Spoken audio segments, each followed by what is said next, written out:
ये civic centre के पास का एक गार्डन है। इस गार्डन में ये बरगद का पेड़ जो है काफ़ी साल पुराना है, कम से कम 70 साल पुराना बरगद का पेड़ है। ये देखिए, जब ये पौधा होगा छोटा, धीरे धीरे इसकी कई जड़ों ने ये शाखाएं निकली होंगी। ये देखिए कितना मजबूत है, डाली नीचे आ रही है, लेकिन ये पेड़ एक दूसरे को जकड़े हुए हैं और एक भी शाखा इसमें से गिर नहीं रही। पत्ते ज़रूर झड़ जाते हैं लेकिन नए आ जाते हैं।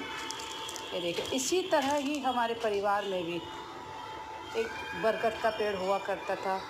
गांव में हर घर में बरगद का पेड़, नीम का पेड़, पीपल का पेड़, ये पेड़ पौधारोपण करते थे। बड़े बुजुर्ग लगवाते थे ये पेड़ यादगार के लिए।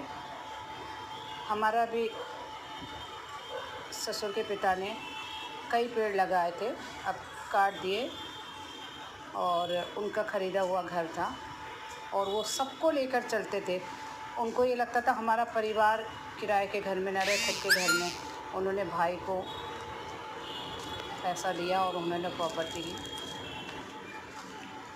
लेकिन क्या है ना, ज़मीन का जो लालच रहता है ना, वो सबको वो कर देता है, लालची बना देता है। लेकिन वो लेकर चलते थे सारे परिवार को, अपने भाइयों को, सभी।